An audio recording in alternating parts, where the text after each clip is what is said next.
Thank you, Anna, and thank you everyone for coming this morning. Anyone who reads the annual roll call on HeadNet or the recent news out of Jakarta knows that at any time, natural or man-made disasters can dramatically disrupt an international school, presenting school leaders with extraordinary challenges and often delivering very harsh lessons. I learned this firsthand in the fall of 2007 when I was the secondary school principal at the International School of Yangon in Myanmar, aka Burma. At the time, I was undecided about whether to stay on for another contract.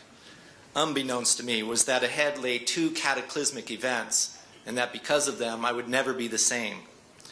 This is the story of the first event, the so-called Saffron Revolution, or the monks' protest. The first inkling of trouble came in late August, shortly after school started, with reports of public protests over the government's decision to double fuel prices. Local people couldn't afford to pay the bus transportation, so they couldn't get to work. Word had it that the government had sent in young toughs to battle the protesters, who, easily defeated, had then been hauled away to insane prison, notorious as the site where the military junta buried its political prisoners. The protests continued, yet it wasn't until 2 weeks later that the situation really heated up. Vast columns of them in their vermilion robes and clean-shaven heads, hundreds strong, would walk the streets, not criticizing the government, simply chanting sutras and calling on the people to stand in their doorways each night to do the same. Deeply revered and well-educated, the Sangha was said to represent the only real threat the junta feared. When I first saw a column of monks walking up Inya Road in mid-September, like many other expatriates in Yangon, I wanted to join them. I wanted to grab my camera and digital audio recorder, my notebook, and I wanted to document what I thought was history in the making. At the same time, I knew I was a guest in the country, and I had an obligation not to put my school at risk. I wasn't sure what to do, what not to do. A couple days later, the news arrived from the embassy that 100,000 people had collected downtown near Sule Pagoda and were walking toward Aung San Suu Kyi's house on University Avenue, which was just a few blocks away from the school. For some reason, a couple days earlier, soldiers had allowed a procession of monks, about 500 strong, to go there, and amazingly, the lady herself, despite her house arrest, came out to meet them at the gate, filling everyone with hope and inspiration. I so wished I had been there to witness it. But certainly the military was not going to allow this to happen again. There could be serious trouble. It might not be safe for us to allow our students to leave campus that afternoon. The school director, Dennis McKinnon, and I hopped into the school van with Richard, our school driver. Our plan was to survey the neighborhoods surrounding the school to see if it would be safe for family drivers to pick up their kids. But truth be told, though we didn't say it, Dennis and I also wanted to venture further to see what we could see. Richard said nothing. A crowd of thousands tends to clog the roads for several blocks, so it's actually quite difficult to get into their midst. And so we kept driving.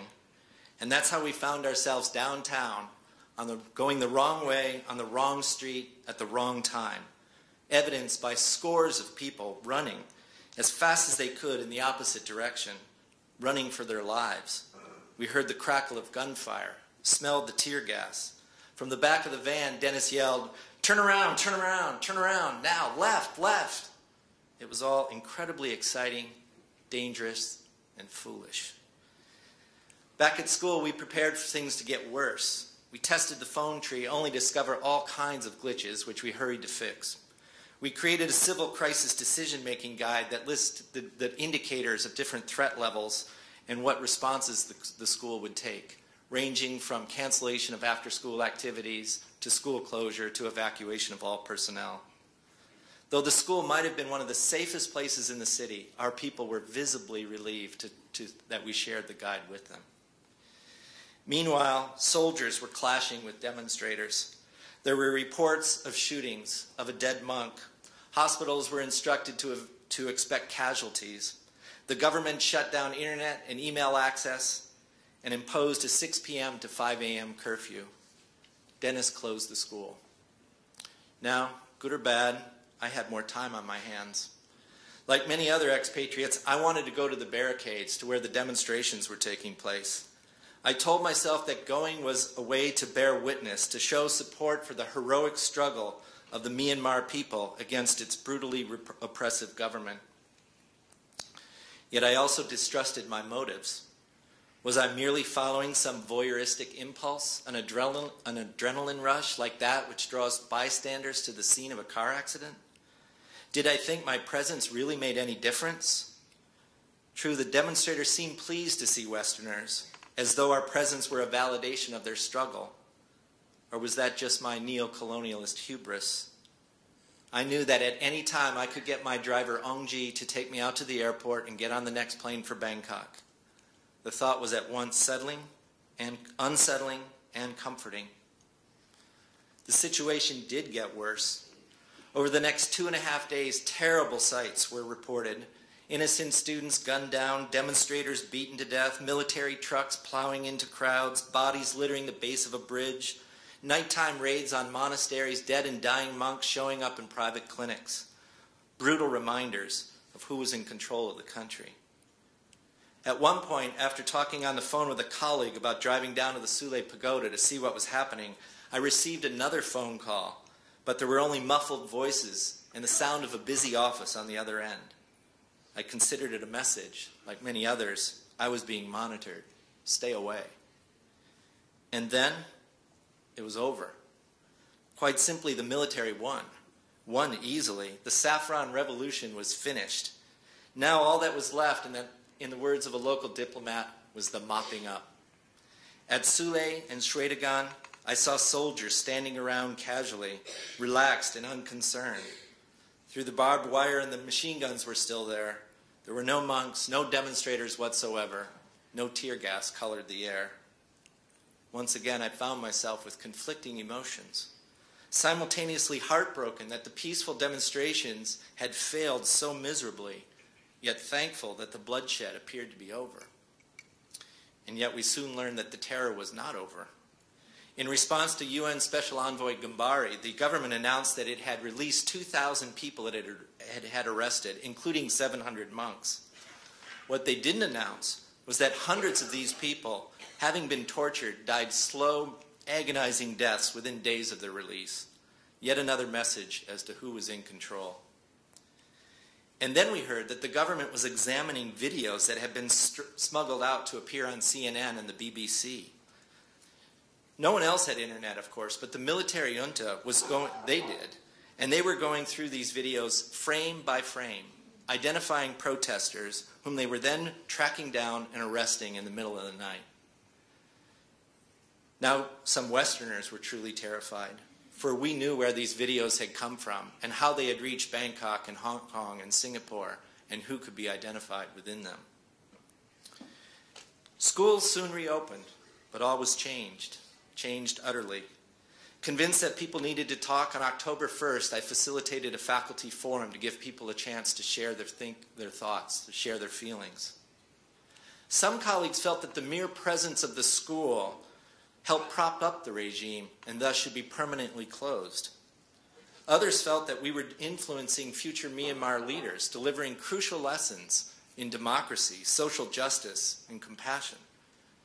Yet another view was that it was important for a school like ours to exist in order to reduce the isolation that the generals so clearly wanted. And then, toward the end, one of our Burmese teachers, normally quite reserved, suddenly burst into tears. Between sobs, she said she felt so guilty for not joining her countrymen in demonstrating.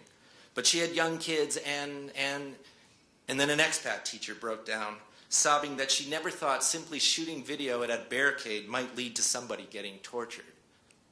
The anguish in the room was palpable. It was Janet, our guidance counselor, who supplied the healing salve, saying no one should feel responsible for the terrible events that occurred, nor castigate themselves for what they did or didn't do. Everyone had been traumatized, everyone victimized. At that moment, it felt as though a strong, pure wind had rushed through the room, carrying away a great burden from our souls. I never felt so grateful.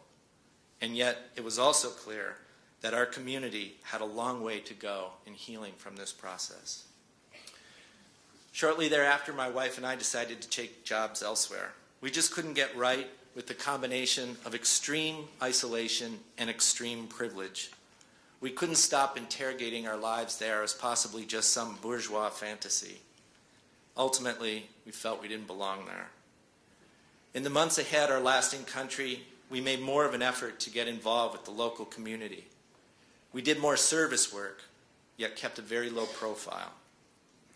Now, 7 years later, I still struggle to come to terms with my experiences in Myanmar. What did I learn?